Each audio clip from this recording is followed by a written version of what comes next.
5 अनाथ बेटियों की जालिम चाची के साथ होली। दिव्या, दृष्टि, रेखा, सुमन, गीता पांचों बहनें फूट फूट कर रो रही थी। तभी उनके चाचा रोते हुए घर पर आते हैं। चाचा जी आप आ गए? कहाँ है हमारे माता पिता? चाचा जी आप जब क्यों हो बताओ ना। अब तुम्हारे माता पिता कभी नहीं आ पाएंगे। क्यों चाचा जी आप ऐसा क्यों बोल रहे हो? मेरी प्यारी बेटियों, आज से मैं ही तुम्हारा पिता हूँ। तुम्हारे माँ पिता भगवान को प्यारे हो गए हैं। अब वो भगवान के पास ही रहेंगे। नहीं ऐसा मत कहिए, बताइए हमारे माता पिता कहाँ हैं? उनके बिना हम कैसे रहेंगे? पांचों बेटियों की बातें सुनकर सर्वेश उन्हें गले से लगा लेता है, जिसके बाद वो रोते हुए अपने कमरे में आता है, जहाँ उसकी पत्नी निकिता उससे कहती है, कराए अपने भैया भाभी का अंतिम संस्कार? हाँ कराया। चलो ये तो ठीक है, लेकिन अब मुझे ये बताओ, इन 5 लड़कियों का क्या होगा? तुम ये कैसी बातें कर रही हो? इनका क्या होगा मतलब? अरे ये अनाथ हो गई हैं। इस घर के अलावा इनके पास और कोई रहने का ठिकाना भी नहीं है। वाह वाह, देखो तो सही, तुम्हारे भैया भाभी तो मर गए और हमारी छाती पर इन 5 लड़कियों को छोड़ गए। कौन करेगा इनका कन्यादान? मैं इनका चाचा हूँ, मैं करूँगा। तुम करोगे? तुमसे अपनी औलाद तो पाली नहीं जाती। तुम्हारा बेटा इतने दिनों से एक साइकिल की जिद कर रहा है, तुमसे एक साइकिल तो ली नहीं गई। इस घर और परिवार को चलाने के लिए मैं शहर जाकर नौकरी करूंगा। तुम हमारे बेटे और 5 लड़कियों का ध्यान रखना। ऐसा कहने के बाद सर्वेश अपना सामान पैक करता है। चाचा जी आप कहाँ जा रहे हैं? तुम 5 अपना ख्याल रखना, मैं शहर जा रहा हूँ काम के लिए। सर्वेश उनकी शादी के लिए पैसे जोड़ने शहर चला जाता है। इधर उसके जाते ही निकिता अनाथ बहनों के ऊपर अत्याचार करना शुरू कर देती है। अब ये मेरा मुंह क्या देख रही हो? इस घर में तुम्हें फ्री पोकट की खाने को नहीं मिलेगी। चलो जल्दी जल्दी काम करो, घर में बहुत काम है। चाची जी आप हमें बता दीजिए कि क्या क्या काम करने हैं, हम सारे काम कर लेंगे। लेकिन हमारी ये 2 छोटी बहनें हैं, इनसे काम मत करवाइएगा। रोटी की कमाई हर किसी के लिए बराबर है, इसलिए तुम 5 को ही घर के काम करने पड़ेंगे। रेखा, सुमन तुम जाओ और खाने की तैयारी करो। और इधर सुन गीता, तू घर की साफ सफाई कर। इसमें तेरी 2 छोटी बहन हैं, तेरी मदद करेंगी। मैं थोड़ी देर आराम करने जा रही हूँ। निकिता ऐसा कहकर अपने कमरे में आराम करने चली जाती है और इधर 5 अनाथ बहनें अपने माँ बाप के मरने का गम लिए घर के अंदर सारे काम करना शुरू कर देती हैं। सब्जी बनाते हुए रेखा का हाथ जल जाता है। दीदी मेरा हाथ जल गया। अरे भगवान ये क्या हो गया? चल तू इस पर कोलगेट लगा ले, थोड़ी सी ठंडक मिलेगी तुझे। सुमन रेखा के हाथ पर कोलगेट लगा देती है। जैसे ही निकिता ये देखती है, वो फौरन सुमन के मुंह पर एक जोरदार तमाचा मारती है। क्यों री? कोलगेट क्या तेरे माता पिता यहाँ रख कर जा रहे हैं, जो लाडो रानी प्यार प्यार में अपनी बहन के हाथ पर लगाई जा रही हैं? रेखा का हाथ जल गया था चाची, बस इसीलिए। आइंदा अगर मुझसे बिना पूछे कुछ काम किया तो जिन हाथों से काम करोगे उन हाथों को ही तोड़ दूंगी। ऐसा कहकर निकिता चली जाती है।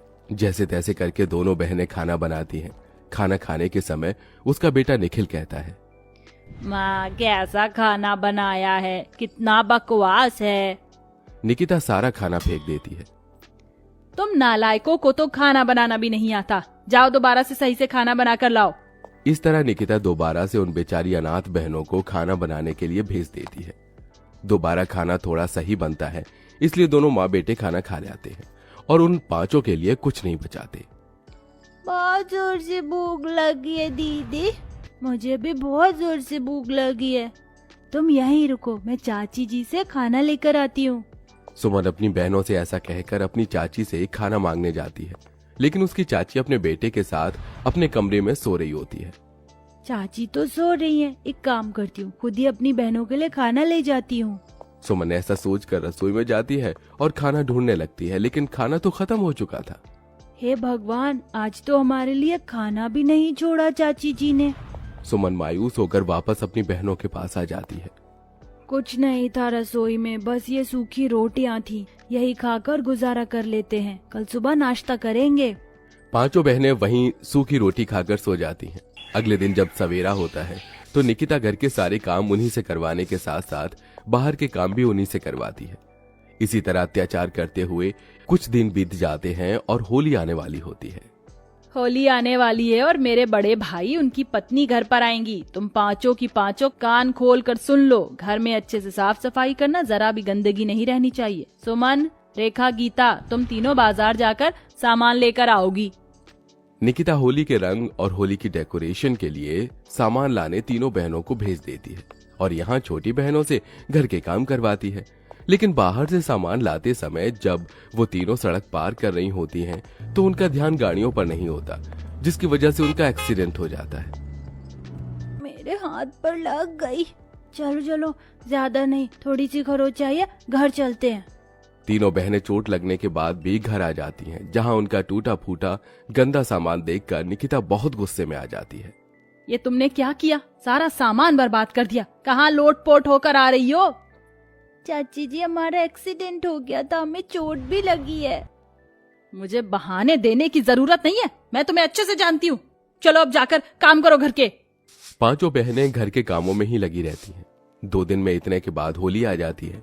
यहाँ होली वाले दिन घर पर बढ़िया बढ़िया पकवान भी आते हैं, जो निकिता अपने कुछ रिश्तेदारों के साथ बैठकर खा रही होती है। साथ में उनका बेटा निखिल भी बढ़िया बढ़िया पकवान खाते हुए पांचों बहनों को चिढ़ाता है। देखो देखो, तुम्हें ये खाने को कभी नहीं मिलेगा, इसलिए मुझे देखकर ही अपना मन भर लो। निखिल के ये कहने पर पांचों बहनें उसे देखती ही रह जाती हैं। कुछ देर बाद निखिल पिचकारियों से खेल रहा होता है, तो वो उन पांचों बहनों को दिखा दिखाकर उन्हें चिढ़ाता है, जिसके चलते वो पांचों अपनी चाची के पास जाती हैं। चाची चाची, हमें भी भूख लगी, हमें भी पकवान खाने हैं। चाची, हमारे माता पिता हमारे लिए हर साल होली पर पिचकारी और रंग लाकर दिया करते थे होली खेलने के लिए। आप हमें दे दो, हमें होली खेलनी है। हाँ चाची, हमारा होली खेलने का बहुत मन कर रहा है। अच्छा, तो तुम पांचों को होली खेलनी है? रुको, मैं तुम्हें होली खिलाती हूँ, आओ मेरे साथ। निकिता प्यार प्यार से उन्हें अपने साथ ले जाती और बाहर घर के आंगन में पेड़ से बांधकर उन्हें डंडे से मारना शुरू कर देती है। इसे कहते हैं लठमार होली। आज तुम्हें इतना मारूंगी कि होली का भूत तुम्हारे सर से हमेशा के लिए उतर जाएगा। लाठी मारने के बाद वो उन पांचों बहनों के ऊपर कीचड़ और गोबर लाकर फेंकती है। गुलाब और रंग से होली खेलने की तुम्हारी औकात नहीं, इसलिए तुम्हारे लिए कीचड़ और गोबर ही सही है। इस तरह का बर्ताव करने के बाद निकिता उन्हें खोल देती है। खत्म हो गई तुम्हारी होली। अब हाथ मुंह धोकर घर में बाकी के काम है, देख लो। ऐसा कहकर वो चली जाती है और पांचों बहनें रोती रह जाती हैं। कुछ ही देर बाद निकिता होली खेलने की वजह से भीग जाती है। वहीं उसका फोन भी स्विच ऑफ होने वाला होता है। वो घर में चार्जिंग पर अपना फोन लगाने आती है। उसी दौरान उसे बहुत तेज करंट लगता है। ये देख पांचों बहनें उसे बचाने के लिए उसका हाथ लकड़ी से मारकर बोर्ड से छुड़ा देती हैं। चाची जी, होश में आइए, आपको कुछ नहीं होगा। चाची जी, होश में आने की कोशिश कीजिए। तभी निकिता को होश आता है। ये सब देखने के बाद उसे अपनी गलती का एहसास होता है। कुछ देर पहले ही मैंने तुम्हारे पर इतने अत्याचार किए और जब से तुम इस घर में रह रही हो तब से ही मैं तुम्हारे ऊपर अत्याचार करती आ रही हूँ, लेकिन फिर भी तुमने मेरी जान बचाई।